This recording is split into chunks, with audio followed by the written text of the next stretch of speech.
Working Journalist of India's grand demonstration at Jantar Mantar. Memorandum submitted to Prime Minister's office regarding 30 demands of the journalist. They also included journalists should be taken out of this, only then journalists can become partners in the development of the country. On this occasion, all the speakers said that journalists show and print all the happenings in the country and the world. That's why their safety is paramount. Although there are hundreds of journalist associations in the country which claims to represent journalists, but no one talks about their security. In the last 6 years, there have been many agitations of the interest of journalists. Working Journalist of India is seen as the leading organization among the journalists across the country, which stands by and for journalists in every way and supports them in every way. And Anish Mishra assured all the possible help and guidance to the journalist organization who came to the greatest demonstration on the call of Working Journalist of India. चर्चित वकील हूं तो वो आपकी वजह से, क्योंकि आप लोकतंत्र की आवाज को उठाते हैं। आप पहुंच रहे थे अस्पतालों में, आप पहुंच रहे थे शमशान घाट के बाहर लंबी हुई लाइनें, आप पहुंच रहे थे जहां एम्बुलेंस पे ऑक्सीजन खत्म हो रही थी। कारें कहती हैं कि हम लोकतंत्र के चौथे स्तंभ बहुत मजबूत हैं, हमारे में आपके बिना काम नहीं चलता है। कहते हैं लेकिन मन से दिल से करता कोई नहीं है। इसलिए अति आवश्यक हो जाता है कि पत्रकार सुरक्षा कानून लागू करें। पत्रकार एकता जिंदाबाद। दिल्ली से आई आवाज। पत्रकार एकता जिंदाबाद। 30 सूत्री मांग पत्र आज हमने सरकार को दिया है, मोदी सरकार को। हम लोगों ने उसमें जो 30 मांगे रखी हैं कि ये पत्रकार लोगों को ज्यादा से ज्यादा फायदा मिले, ज्यादा से ज्यादा एक्रेडिटेशन मिले, मान्यता मिले। पत्रकार तो मान ही लिया गया आपको, लेकिन सरकारी विज्ञापन भी मिले।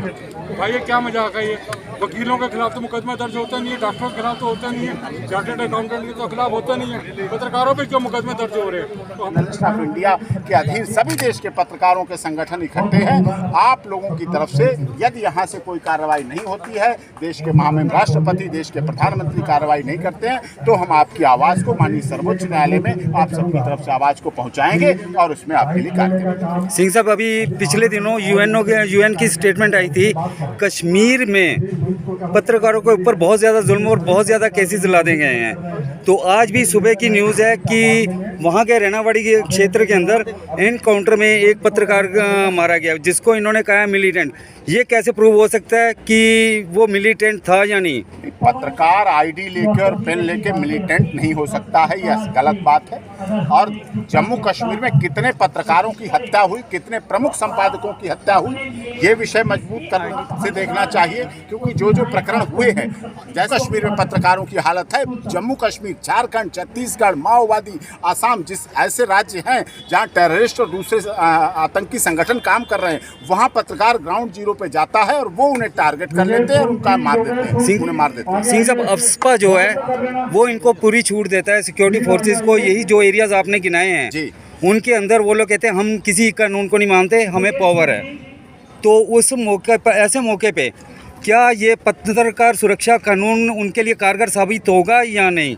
पत्रकार सुरक्षा कानून उनके लिए बहुत ज़्यादा कारगर साबित होगा, क्योंकि वो खुले मन से, खुले दिल से, जब कलम पर रोक हटती है, जब आईडीपी आपके रोक हटती है, दबाव हटता है, प्रेशर हटता है, तब आप खुले मन से, जिसलिए पत्रकारिता में आए हैं, क्योंकि पत्रकारिता में कोई धन के लालच में नहीं आता है। पत्रकारिता एक जज्बा है, एक जोश है। और इस देश को आज़ादी दिलाने वाले लोगों की लिस्ट में देखिए, ज़्यादातर पत्रकार लोग थे जो आज देश के स्वतंत्रता सेनानी बने हैं, बाद में स्वतंत्रता सेनानी बने, वो पत्रकार थे उस समय। उन्होंने ये इस काम को बढ़ाया और आज फिर देश में ज़रूरत है कि पत्रकार, जम्मू कश्मीर जैसी समस्या आपने कही, वहाँ पत्रकारों की बहुत गलत स्थिति है, कोई सुरक्षा नहीं है।